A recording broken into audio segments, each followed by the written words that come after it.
Hey everyone, welcome in to the DSO Study Club webinar series. We're going to give everybody a little bit of time to filter in.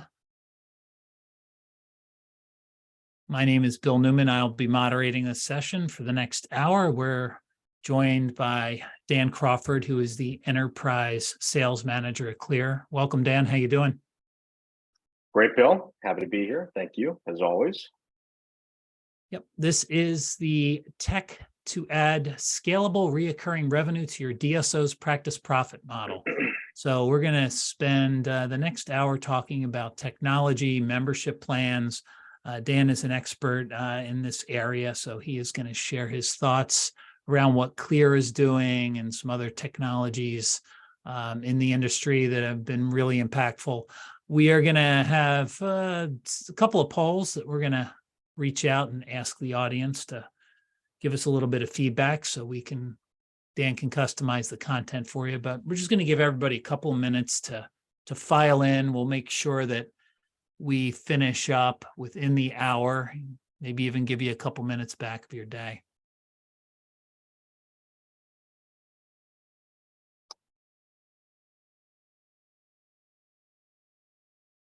Okay, we've got a couple people filing in now. So again, a couple more minutes. Thanks for joining us today. I want to give everybody the opportunity to come in and get ready for the next hour with Dan.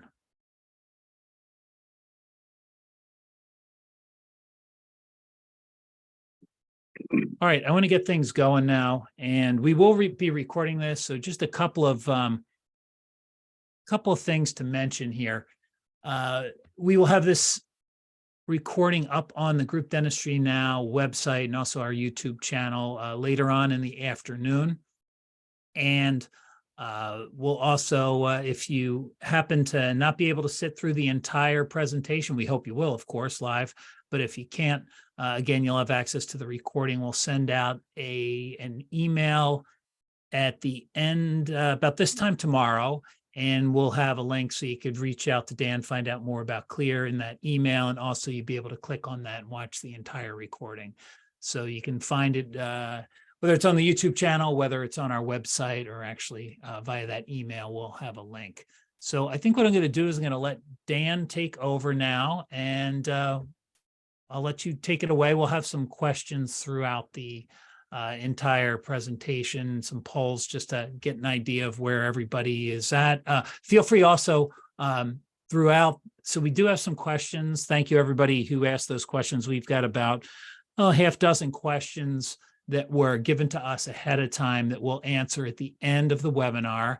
However, if you have any questions throughout, there is either a chat or a Q&A, and you can feel free to just actually click on that and reach out. So I would definitely do that throughout. We'll make sure we answer any questions as they come up in the presentation. So go ahead, Dan. Great.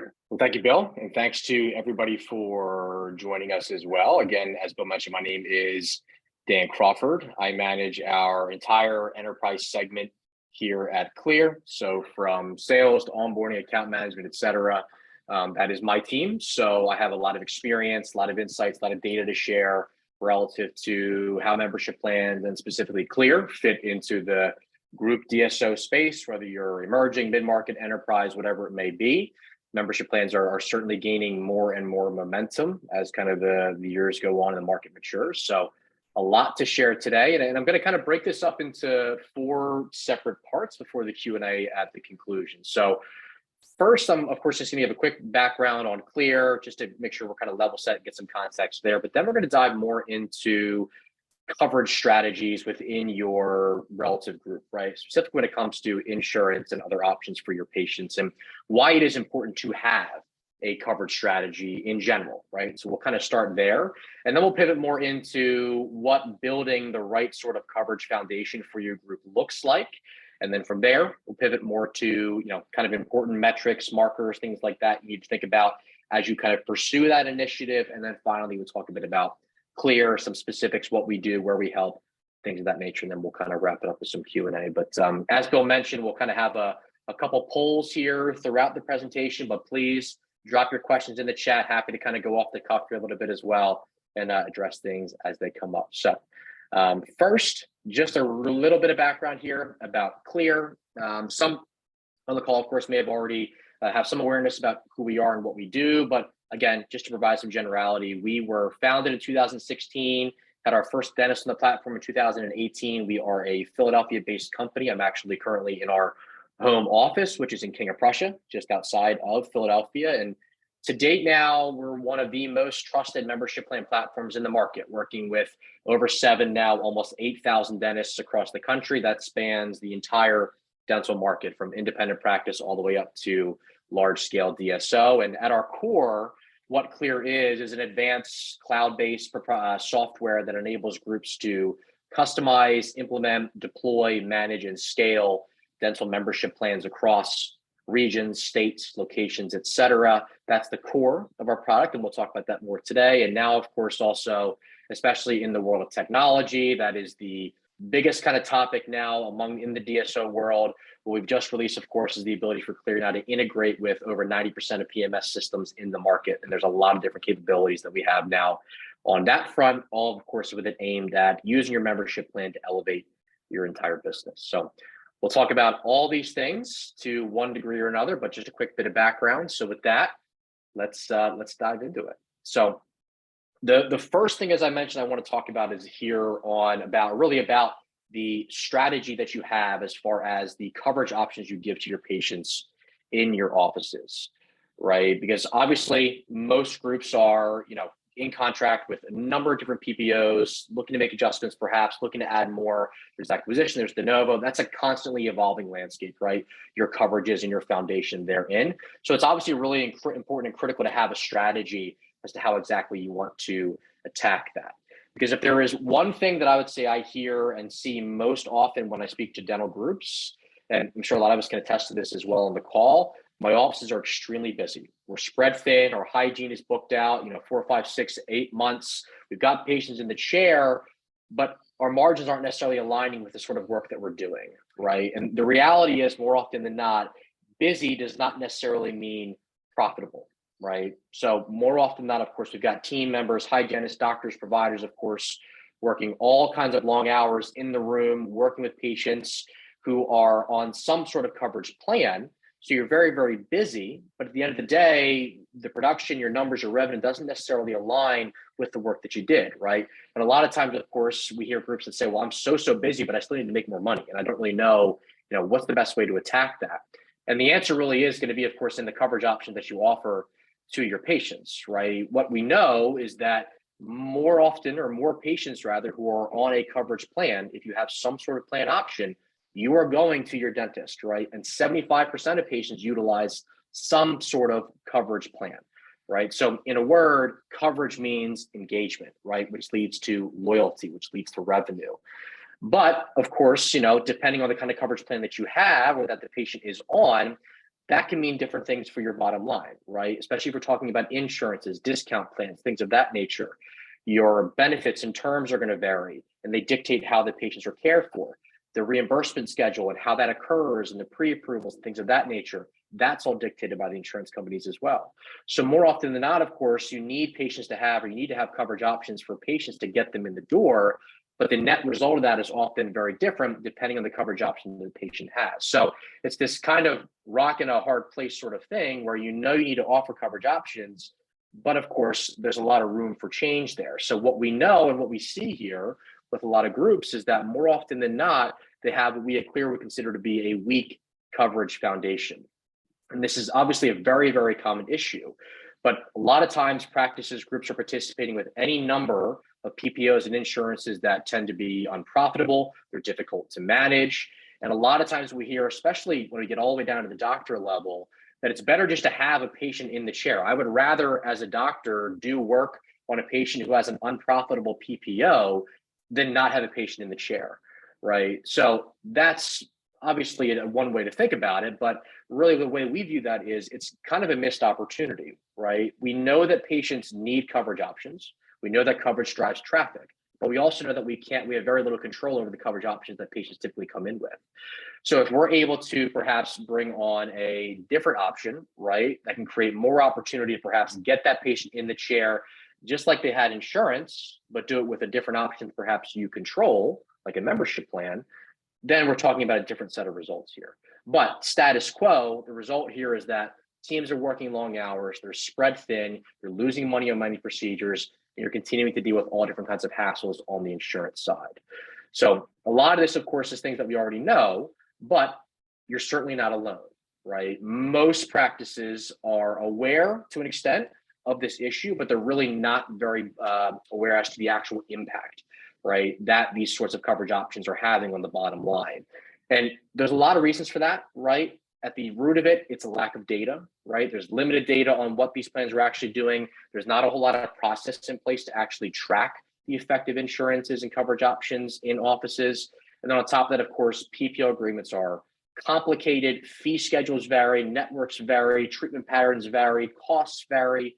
So there is a whole lot of complexity within the insurance world that offices and groups have to navigate. And that just makes it all the more challenging kind of year over year as you try and keep these patients coming in, keep them loyal to the practice.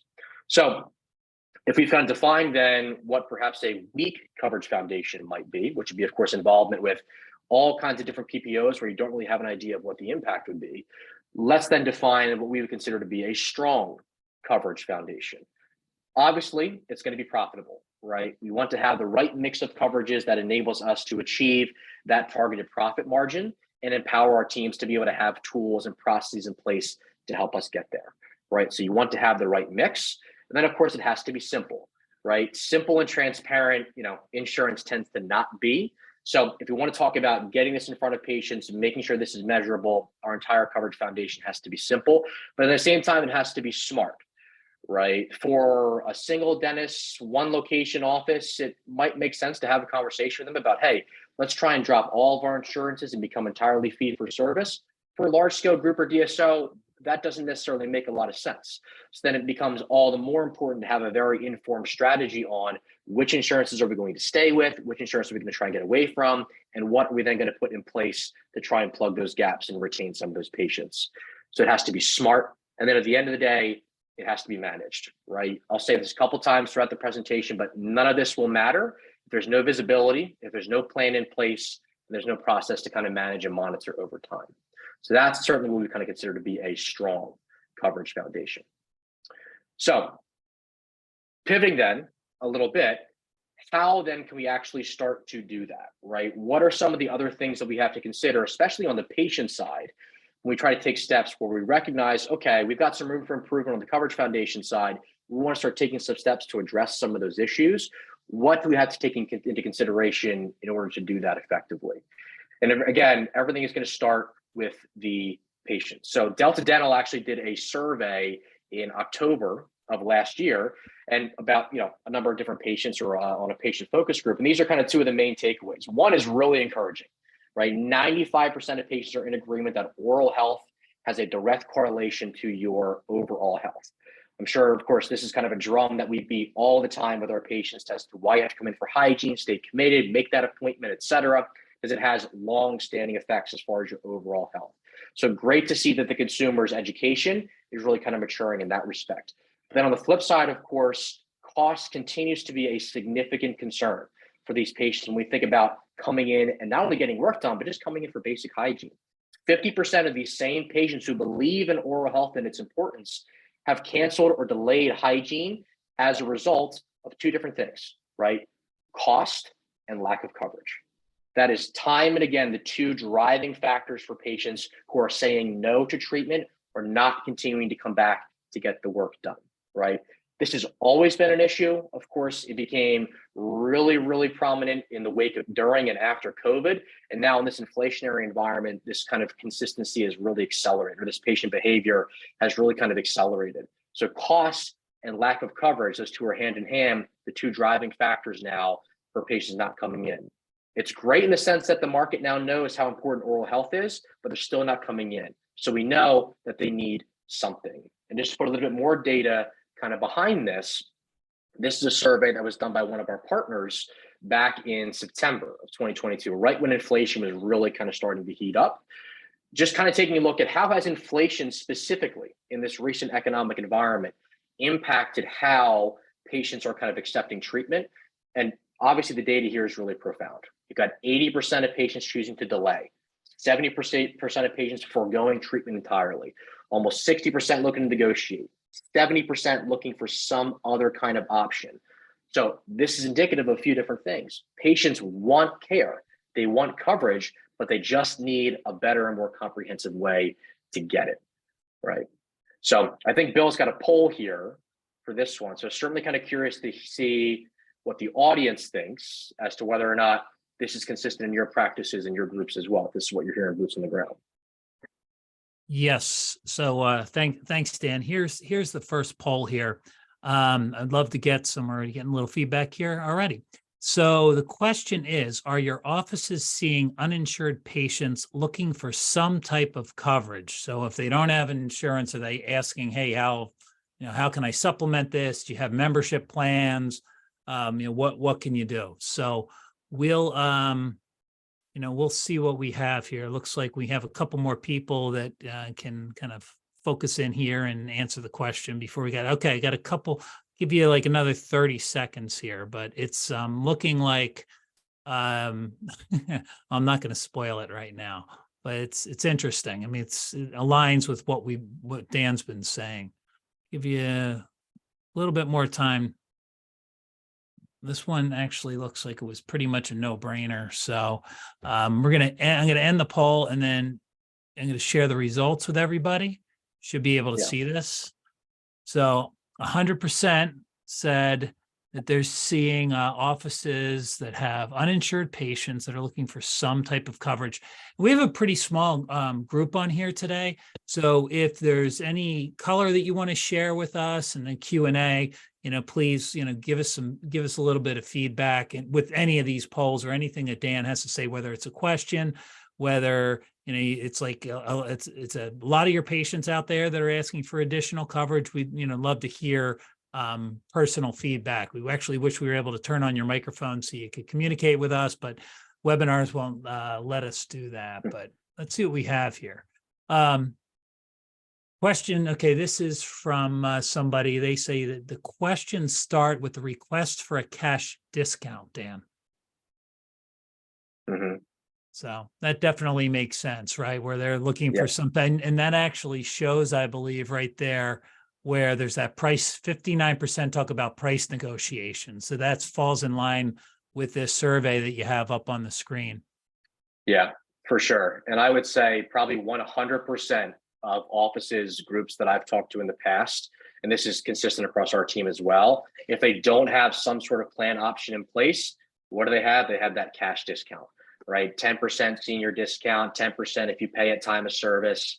And again, a well-intentioned option, right? You want to give the patient a break. You want to get them to say yes to get that care because we know that they need it. But then the problem becomes when they pay for that 10% discount and then they walk out the door, what's going to bring them back in for that hygiene appointment, right? Are we doing 10% discount on an emergency and we haven't seen that person in 5 years for hygiene because they don't have coverage? That's the answer. Then obviously there's more that we can do. But I'm not surprised to hear that at all. It's certainly consistent. And if we look at that across the board, I would bet too, I mentioned seniors, I would bet that most, groups or whatever it may be, have some sort of option, right, for a specific patient demographic, right?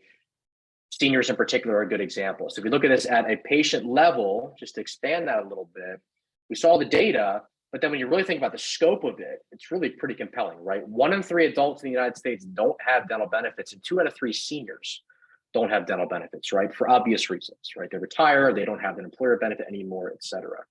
So we now have, of course, just this significant patient cohort who we now know is learning the importance and believing the importance of oral health, but they lack the benefits to come in and keep them engaged in the office. So they need an option. They want to get the care. A 10% discount is good, right, to start, but let's see if we can create something more comprehensive and stickier in that respect. So the opportunity here, the net being, is really quite significant. But at the end of the day, again, going back to those patients, all these things taken into consideration, Why aren't patients coming in more, even without coverage? Aside from cost, there's really a lack of understanding on the patient side as well. The one word that we kept hearing time and again when we did our focus groups at the start of Clear was that uninsured patients feel exposed more than anything else, right? And I would bet, again, we can probably speak to this a little bit to some degree. They're very worried about the cost of care. They don't know what they should be paying for care. They're not comfortable negotiating. They think they're paying too much. They don't really have a good precedent to understand what should I pay for this work. So the answer always is, all right, well, can you give me that 10% discount? Can you help me out, right? And oftentimes we give it to them, right? But it's, again, suggestive of a larger problem. Patients don't just want that care today. They want continuing care. They want that option. That's really, again, what they're looking for. But we just have to have processes and options in place to really kind of check that box for the consumer, for the patient in particular. Because again, what we know is that most of them want something. About 90% of patients do want some kind of coverage option. I would bet, again, that offices could speak to this question. Well, I don't have insurance, so what do you think I should buy, right, as a patient? If I'm uninsured, that's a hard question to answer, right? A lot of times I hear offices say, I tell patients just to save their money, put it aside in a savings account and bring it in cash when they need it, because the options for them as individual payers and individual patients is not that great. So they do want some coverage option, but the options themselves are limited, but they do want something long-term. So what's the solution, right? We know all these kind of things anecdotally. Patients like discounts, patients don't come in if they don't have coverage, but it's really important to kind of put the data behind it. So where can we kind of take that, right? Good place to start is, of course, the membership economy. Now, this concept is a little bit more, or rather, I'd say much more common understood now than it was when I first started having these conversations several years ago, but it bears mentioning again here at this point. Membership subscription economy is obviously not limited to dental. We are all part of it. Costco, Amazon, Starbucks, Netflix, gyms, etc. Half of my expenses at this point are to some subscription or another in some capacity. But the reason for that, of course, is businesses that have some sort of membership option do so in order to differentiate themselves from competition, right? Memberships create long-term, mutually beneficial relationships between consumer and business, especially when that consumer, of course, has other options, which is a perfect analogy for the dental space, right? There's no shortage of dentists in this country that patients can choose from. So having a membership really differentiates you. And when we look at the numbers, if I'm on some sort of subscription-based plan, I tend to spend about twice the amount of money with that business, again, whatever business it may be, versus a consumer who's not on a plan. So we can take this lesson and apply it directly to how we offer care to our patients, because again, it's really what our patients are looking for. So the solution here is a subscription-based dental membership plan, right?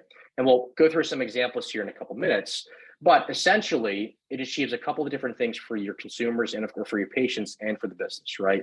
You're suddenly giving patients that option that they want.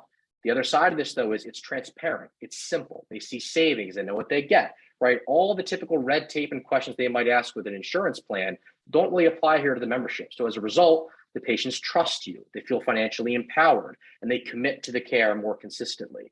And we see that, right? Going down here, patients on these plans are suddenly committing 2 to 3 times the hygiene appointments that they were when they weren't on the plan. And obviously that's going to lead to more case acceptance, right? 75% of case and treatment that gets accepted starts in the hygiene share. So if you can get these folks in the hygiene share more, not only are you producing more, but you're getting more case acceptance as well. So we can take that subscription-based idea and apply it directly to how we give care to our uninsured, because that's exactly what they're doing. And that'll have some more trickle-down effects here, which we'll talk about. But essentially, the net here is it creates a particular kind of effect for both the patient and for the practice. Again, they feel empowered, they feel financially savvy. What I always tell to groups is that these plans that we build with offices, they're not clear plans, right?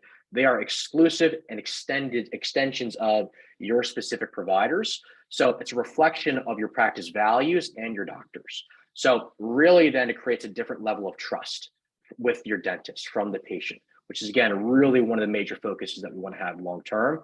And there's a feeling of exclusivity and a real peace of mind for the consumer as well.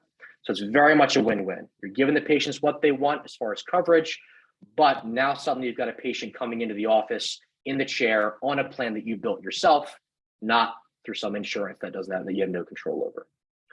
So In concept, in theory, all this is pretty simple, right? And it sounds great, but what does it actually look like in practice? We look at the numbers, the revenue comparisons. What are these patients actually doing? So at Clear, we're of course lucky enough to have been able to develop our product to an extent that we can actually integrate with, again, the majority of PMS systems in the marketplace. And that enables us to do all different kinds of analytics and analysis for practices to really look at Clear's impact over time. And what we see time and again is that when you compare Clear patients to uncovered patients, there is a 172% production disparity between the two.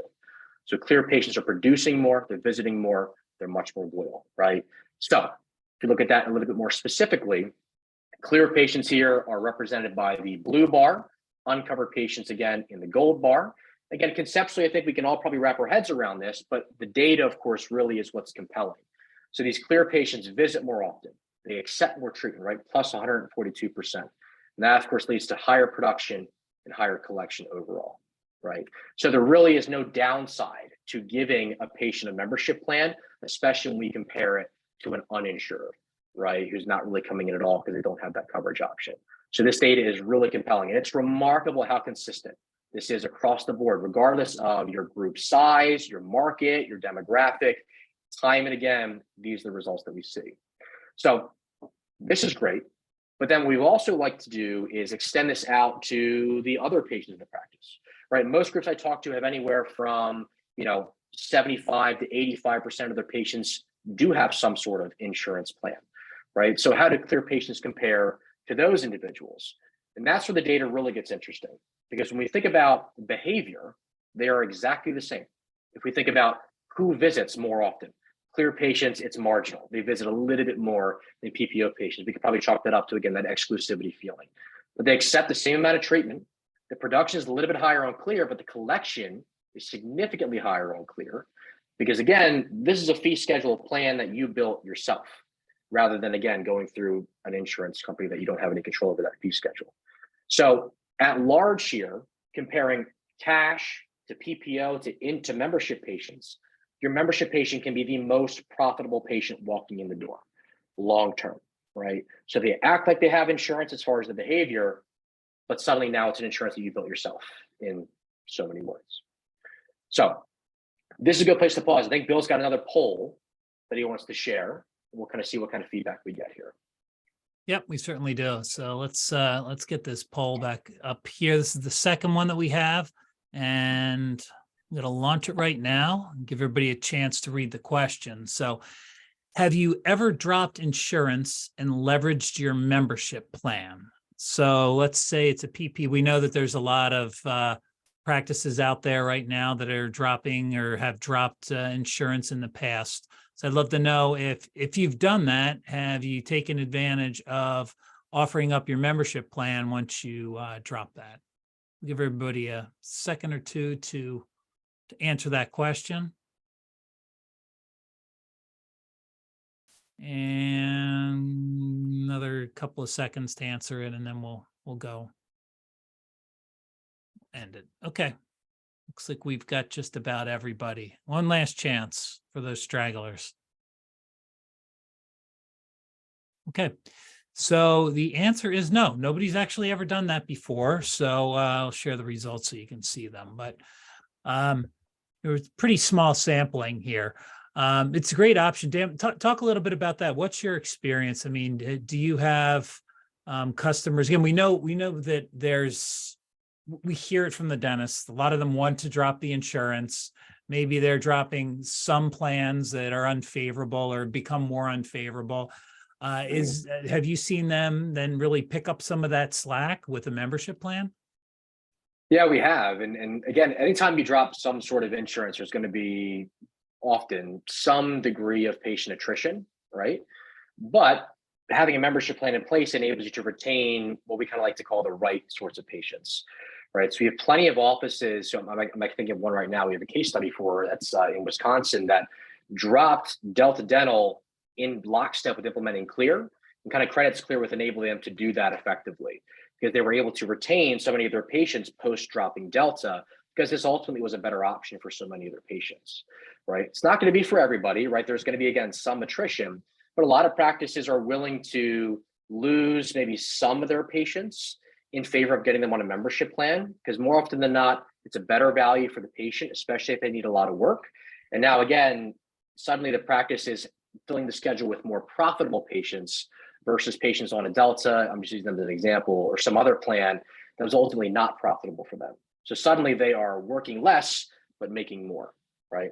Now, in the group space, the much larger group space, having a membership plan as you look to get away from some of those lower paying payers, that is certainly an important thing to do, right? To have it there, but also just looking at the revenue model here, right? Or the revenue numbers that we're seeing, considering if you were able to get this kind of production and revenue out of a patient cohort like your uninsured, where right now you're really getting the bare minimum, these sorts of numbers could really enable you to do a lot of other things in the business, right? Like say, just drop some other insurances entirely, or try and pursue some other initiatives, change your marketing, things of that nature.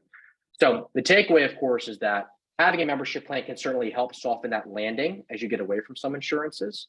But another really major thing is by focusing on that uninsured and getting them on the membership plan and prioritizing them, your revenue numbers will go up. And that, of course, can enable you to do other things kind of in the business as well. So a little more kind of specifically then here, right? What sorts of things do we need to kind of take into consideration as we look to create a scalable plan, right, for your group? Because it's not just about having a plan, right? Because I would say probably the majority of groups that we work with have some sort of in-house offering now, and then decide to partner with Clear as a way to elevate and scale it more effectively. So having a membership plan is one thing, but having one that is scalable, measurable, successful over time, that is another thing entirely. So there's a number of things you want to consider.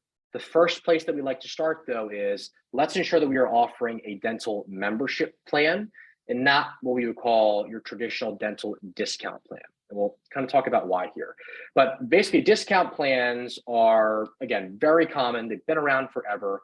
And structurally, patients tend to just kind of pay an upfront enrollment fee, whether that is to the group or to a third party, and they get access to a discounted fee schedule, right? As far as patient behavior, what we see is that that's good for same-day treatment, right? I can move an emergency, I will pay $99 if it means I can get 50% off of this extraction. Absolutely, I will do that. So we see that a high rate of acceptance on same-day treatment, but long-term behavior with that patient, there's not a whole lot of continued engagement from them.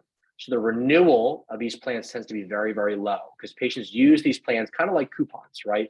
If I pay for access to discounts, I still have to pay out of pocket every single time I come to the office. So I don't know how much I'm going to pay. I don't know how much work I'm going to have to get. So it becomes easier and easier for that uninsured patient to just continue with their status quo behavior and push that treatment out, push that appointment out, and suddenly you never see them again after that initial visit. So a discount plan, again, well-intentioned, but we want to kind of be a little bit more comprehensive. So to be a bit more specific, this is an example, right, of a very standard discount plan. This is not from any particular group, but this is how most discount plans are structured. $79 for an individual for the year. They get free exams and x-rays, and they get 35% off cleanings, 20 to 40% off most other services, right? So again, almost kind of like a coupon for the patient. Well-intentioned, but the results at the end of the day don't necessarily kind of get or produce what we're looking for. This is also a one-size-fits-all option, right? So there's not a whole lot of consideration for specific clinical needs from the patient, say perio or pediatric, which is also a very important thing. So what we see then is these patients or these plans don't drive as much traffic. There's not as much retention, case acceptance, or production. It's very much kind of a one-off sort of plan. And I would say the majority of groups have some sort of option that are like this. So the approach that we take is a bit more comprehensive. Same patient demographic, but we're looking to motivate a different outcome. And that's what we would consider an actual dental membership plan. And this, again, is just an example from one of our groups. We customize these for every group that we work with, and ultimately it's the group's plan, so you make the decision on the pricing. But this group is charging $34 a month or $408 a year. And these are all the inclusions, right? So unlike a discount where they're just paying for access or discount plan for access to the discounts, suddenly now this feels a bit more like coverage. I pay a subscription fee or a premium to my dentist, and I actually get my preventive and diagnostic included in that subscription payment. Or maybe I get an emergency included as well. And by the way, if I need work, I also get a discount on that. So for the patient, it's much more comprehensive and it creates a bit of a different approach for them. Suddenly, it's not just about getting that same day treatment done. It's about making sure I have my 6-month appointment made before I walk out the door. It's about making sure I come in for that next visit and stay loyal year over year. And that is what the data tells us, as we just kind of saw. Patients on these plans are motivated now to come in more.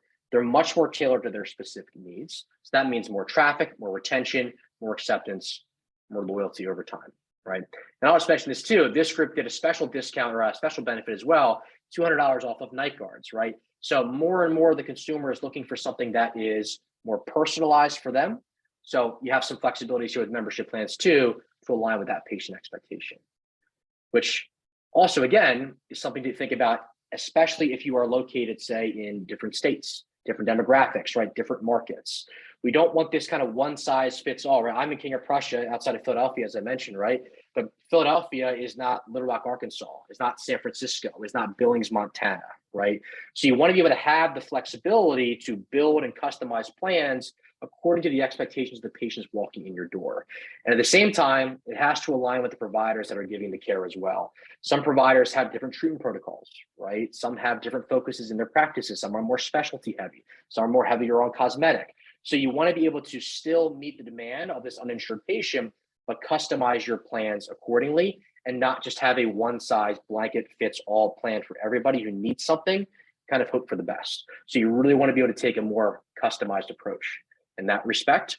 And again, that is what's really important, especially in this current economy, making sure the plans that you build make sense for where you are located, right? And this is one of the major reasons why I would say a lot of groups decide to partner with Clear. One, you have the option to just do that, one set of plans across the board, depending on where you're located. You could always do that. But a lot of groups now too are taking advantage of the customization, right? Maybe I'm in Florida, North Carolina, West LA, and Washington State, all different markets, right? So you have different plan pricing by marketplace.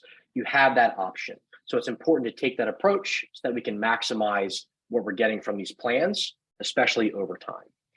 And to that effect as well, if we're going to talk about deployment across the board, it obviously has to be simple, right? We can have this membership plan, we can have it with all the right intentions, but at the end of the day, it's going to be our frontline personnel, our office managers, our treatment coordinators, our regional managers, who are really, of course, going to be managing, selling, and monitoring this plan over time, right? So the deployment has to be easy and there has to be support there. It has to be virtual, has to be simple. There needs to be training for the teams. There has to be continuous engagement. There has to be goals. What does good look like, right? If we just kind of offer this plan and hope for the best, then it's just going to kind of be there and exist, and we're never really going to know what it's really doing. So you need to have a plan out front, an action plan to go ahead and deploy it effectively and make sure that you're supported over time. And then once your plans are deployed, everybody's growing, right? The expansion, of dental groups, acquisition, mergers slowed down a little bit, but continues to be pretty prominent. So you need to be able to be flexible as you add new locations on, whether that is an acquisition or a de novo. You want to be able to seamlessly plug your current plan in, make adjustments according to the market and the needs of those patients, and essentially be able to deploy it quickly and seamlessly once you have that process in place from the initial rollout, right?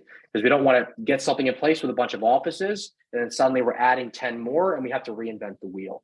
We want to have a good process in place to start that can very seamlessly be plugged in for any new offices that are kind of joining the team and any new partner docs that might be kind of joining the fold as well. And to that effect too, we got to be prepared for changes, right? In our experience, most practices and groups are changing their plans at least once within the first 12 months of launch. And a lot of times that coincides with an annual UCR increase, but it's become especially more consistent in the group space as offices are acquired and groups look to go change those fee schedules according to their entire group focus. So again, we want to make sure that we can make changes. So often I talk to groups where they have a plan in place and I say, well, when was the last time you evaluated the pricing of this plan? Well, I have no idea. We've just always had this plan for 20 years. It's been, $199 and we never really thought about it. Again, I understand why that happens, but if we really want to optimize the plan and get the results that we want, we need to be prepared to make changes and have a plan in place to do that effectively, especially as we add on more locations as well. And then on the patient side, we got to be prepared for them to change their mind too. right? And this is definitely something I think that gets overlooked by a lot of groups that do this on their own. They want to change their care plan. I want to add my spouse to the plan. I want to add or change my renewal date or change my credit card. I want to get a refund. I'm moving. I can't use this plan anymore. Patients change their mind all the time. You want to make sure that their good experience stays consistent. So you have to have processes in place to not only do this, but make sure that the team is equipped to do it for you as well, so that we're not burning any bridges and we're maintaining that high level of patient experience as well. And again, as with anything, if we can't measure this, if we can't track this and monitor it, then none of this is going to matter, right? So you have to have a plan in place. Understand what is your uninsured patient opportunity? What is the goal that we're trying to achieve by implementing or elevating our plan? And then how are we measuring it, right? And it's not just about, how many patients do I have on the plan? But really, it's also about what kinds of plans are patients buying, right? What sorts of regions, states, or markets is there more adoption than others? What's our churn rate? What's our retention rate? What's our net revenue? These are all things that you need to keep be aware of and stay on top of so that you can track and measure this over time. Again, otherwise, the plan tends to get deployed and it just sort of exists, right? And it's there when a patient needs it, but we're not really getting the measurable results that we want over time. And that ultimately then goes down to your office level teams.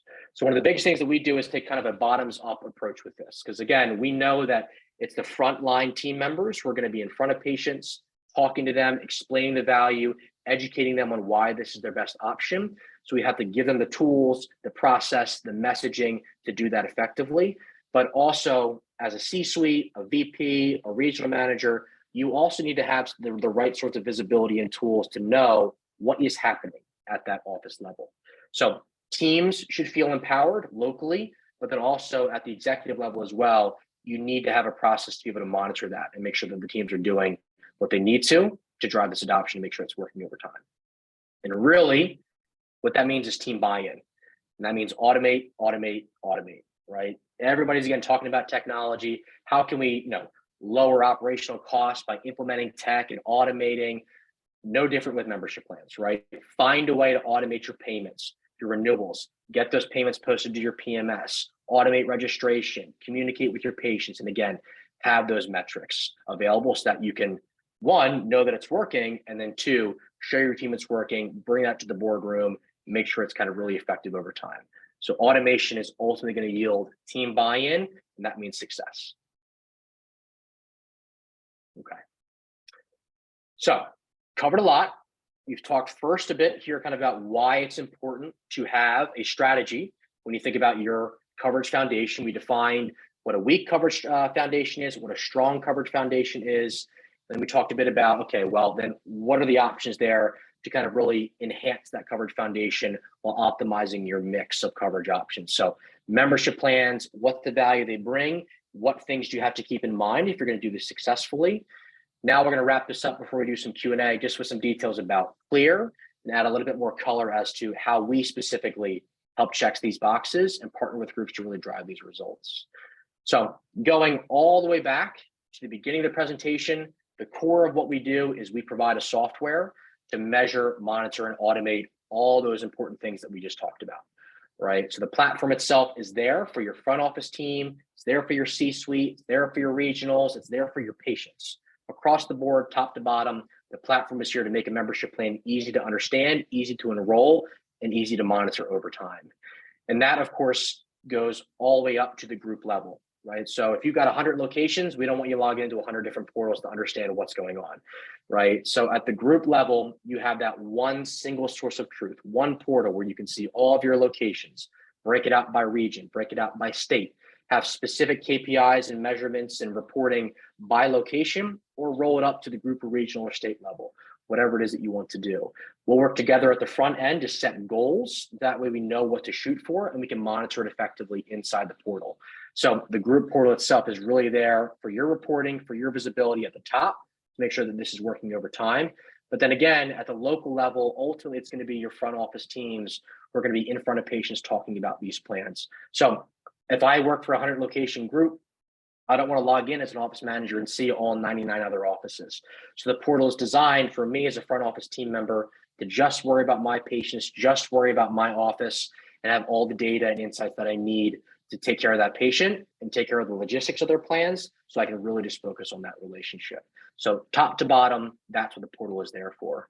And then function-wise, automation, right? Automate, automate, automate. As I said before, the platform is going to take care of just about everything that you need on the logistics side with these plans. Again, that we can just have the teams focus on patients. So we're automating payments, we're automating renewals, automating notifications. As I mentioned, we can integrate with practice management software, so that enables us to do even more. So automation is what keeps things simple. It's what gets the teams buy-in. It ensures reliability over time with these plans themselves. And again, that also extends to patients. They want that personalized experience. They want simple, they want effective, they want efficient. So enrollment with these plans is very, very simple. I don't have to come into the office and fill out a form and get approved. I don't have to call anybody. I can sign up in the office on the portal. It takes 26 seconds with our integration. I can sign up on your website. I can use a QR code. So the patient experience, seamless, simple, straightforward, very, very easy for them as well. And then lastly, again, just to speak a bit more on the integration side, this is really where a lot of the groups that are starting to partner with us are focusing a lot of their attention. Integration with PMS is something obviously that, you're not going to find a tech company out there that isn't talking about it in this market, in the dental space. But with Clear, we've taken really 4 major approaches to it with automation, performance, and growth and optimization. Today, some of the features that are available are very much geared on the automation side. So we automatically post payments to subscription or to patient ledgers. We can automate the patient's enrollment when they come in. We can do a lot of white labeling and branding on the websites and patient portals and things of that nature. And there's more features to come, right? On the performance side, showing you some of those analytics as to what's the actual impact of these plans over time. And one thing that we're doing now that we're actually piloting with a few of our offices, this is our next major release, is actual marketing with patients or with practices and groups of these plans. So going into PMS, finding patients that are good candidates for these memberships, and automatically marketing these plans to them, to dormant or inactive patients, to kind of get them re-engaged with the office. And some of the early, I'm not ready to share too much there, but some of the early results are really, really promising. We're seeing about a 73% uplift as far as enrollment right now, just in our pilot. So that is basically new patients in the door, coming in on the plan, accepting treatment, and you didn't spend $1 of extra money for marketing spend to do that, right? So more to come. But again, a lot of our goal on the automation side is not only getting this plan in place, but how can we now really leverage the impact and elevate the entire business overall? And the last thing I'll leave you with here is, again, probably the most important, honestly, with everything, right? The product's great, integration is great, but really the biggest thing with us is the support side of it as well. Again, I manage our entire enterprise team. We have an entire team here just for groups, whether you are emerging, again, mid-market, enterprise, large scale, from 2 locations to 300, you're going to have dedicated personnel on our side to not only help you set those goals in the beginning, customize those plans effectively, give you guidance to do that, but then go all the way down to the office level and make sure that the teams are bought in, make sure there's adoption, make sure that we can make this work long-term and over time. So the product is great, but at the end of the day, always you're going to have that support component as well. Okay. So that's it. Quite a bit. I know I have some Q&A, but that's my information. If you're interested in continuing the conversation, want to see if this might be a good fit for you, or just not really quite sure, I want to talk a bit more, that's my email. Scan the QR code. Hopefully we can chat a little bit here on the side. All right, that's what I was trying to do. Boy, that was interesting. All right, well, yeah, I'll pull that back up again, Dan, and everybody make sure that they reach out to you. But I wanted to get to the questions, and I wanted them to see your face. That's what I was trying to do there, instead of just seeing the PowerPoint presentation. But one question, we had a couple questions that came in, and thanks everybody for the questions that came in earlier. Why don't we talk with this one, because you touched on it earlier, but how do you structure the pricing for membership plans? So I know you talked a little bit about it, you're in one market versus another, but do you have any guidance around that? I mean, and what have you seen as maybe some best practices? Yeah, for sure. And it's the very first thing that we start with, because it is the most important thing. Again, very often what we see with groups, and even just with independent practices as well, is they put together some sort of plan offering, whether it's a membership or discount plan, but there's a lot of guessing, right? We're kind of just throwing some numbers at the wall and kind of seeing what sticks. Is a patient going to buy this? Will they not? If they won't, all right, let's just bring it down a little bit. But there's not a whole lot of intention behind the actual structure of those plans. And again, if your plan is not priced the right way and structured the right way, then you run the risk of either giving away too much, so maybe you can afford to charge a little bit more, or you run the risk, of course, of pricing your patients out and charging too much, or making the price too high, essentially. So it's either it's not high enough or it's too high. So that's the very first approach that we take. So what we want to do is look at the UCR fees for that given market or for that given office. We look at all the proprietary data that we have on our side from our, some 8,000 dentists that we work with. And then we look at what do practices and groups that are similar to you, what are they doing that works? And that's where our suggestions come from. So the very first step that we take together is very much a collaboration where we look at those numbers, we look at the data, we have a meeting where we say, here's what we're thinking for you. And that's where the conversation starts. So the takeaway is that it's not something that you have to have ironed out and figured out before you decide to partner with us. That's the very first piece of value that we provide. Let us give you that guidance based on our experience and help you make an informed decision.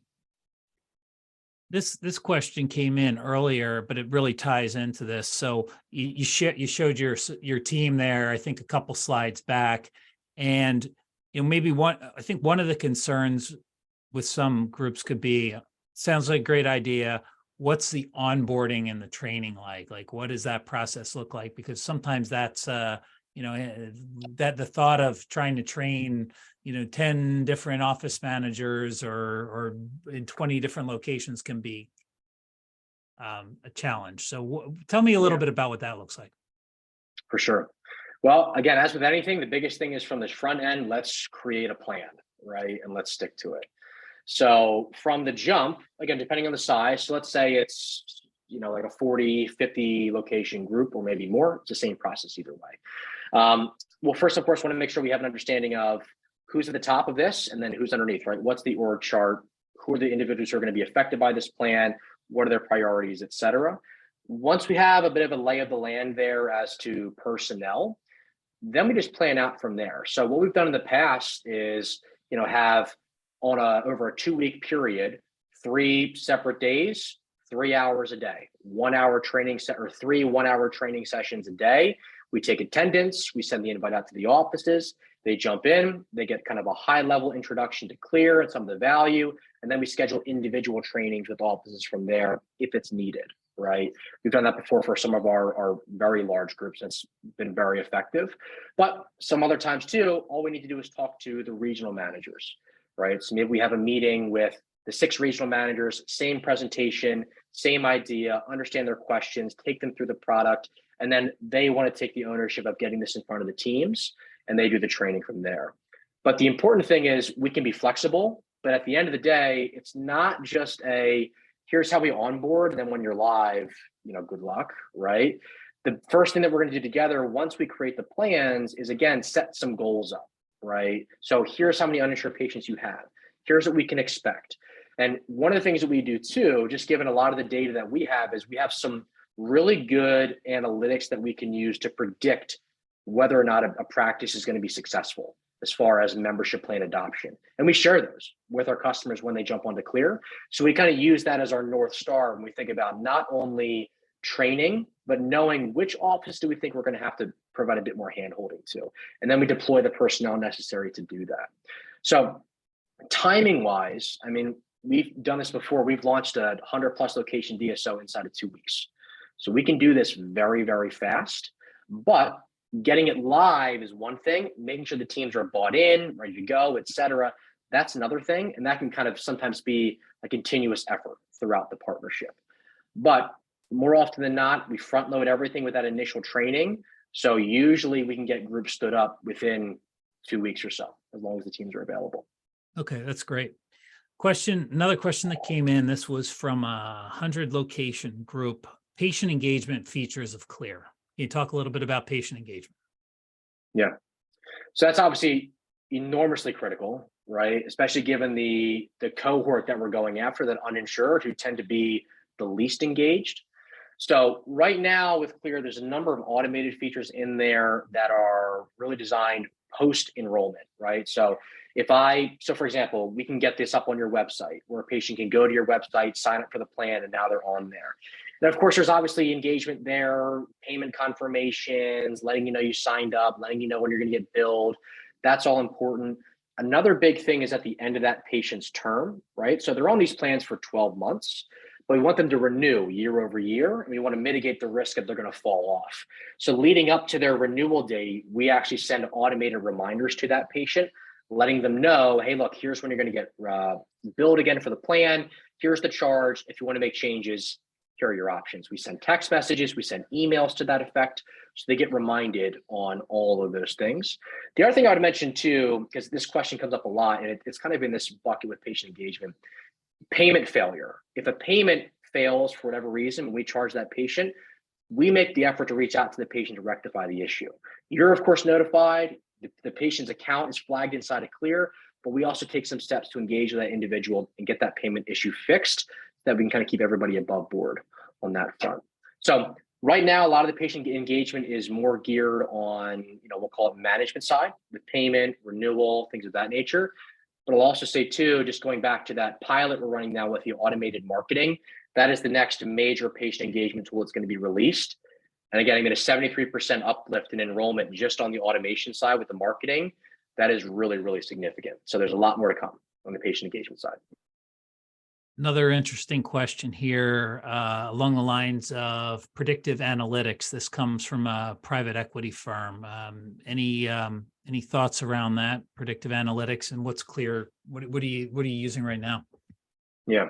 So the biggest thing for us, and again, probably what differentiates us a little bit from perhaps some other options that are out there in the marketplace is we are, of course, are a membership plan company, but the way that we've gone about it and built our platform and our processes is really quite unique. So our CEO, Dave Monahan, is an engineer by trade, has a lot of experience building, scaling software companies in the past. But our CTO has a PhD in machine learning and expertise in artificial intelligence. So the way that we approach membership plans and the data that we're tracking to measure success and make predictions long-term is quite unique in how we go about it. Again, it's not just about, how many patients do you have signed up on the plan? What's your subscription revenue? But our CTO now is doing a lot of work in the back end, looking at how are patients actually behaving. And again, I don't want to give away too much, but one of the things that he is starting to really dive into is how can we build Clear in such a way that we can start to predict patient behavior and then present a plan to them accordingly, right? So there's a lot kind of happening on the back end. So predictive analytics on the one side, we've got a ton of data that we leverage. As I mentioned, we start to onboard groups. We come with, hey, look, here's what we know good looks like. Here's the goals that we think that you should go after based on what we know as far as trends, and when groups hit this number, they accelerate, et cetera. Nothing particularly groundbreaking there. So we have a lot of analytics on that side.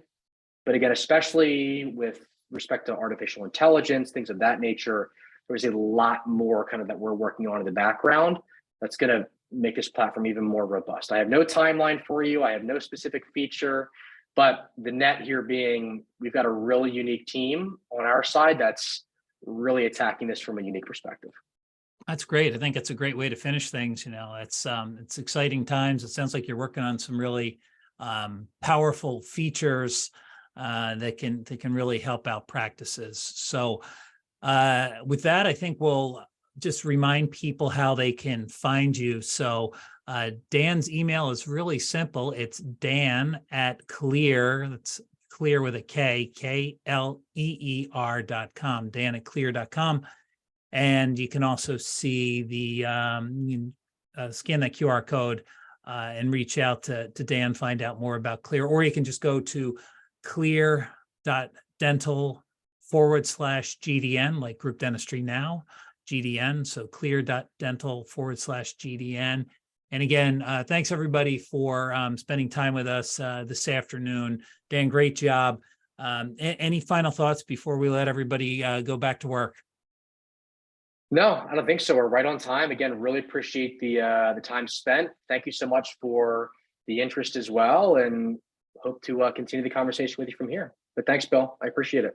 Yep. Thank you, Dan. Thanks to Clear for sponsoring this. And this is the DSO Study Club. So make sure that you follow us on our YouTube channel. You can find this webinar and all of our recorded webinars on groupdentistrynow.com. And we'll see you the next time. Thanks, Dan. Thank you.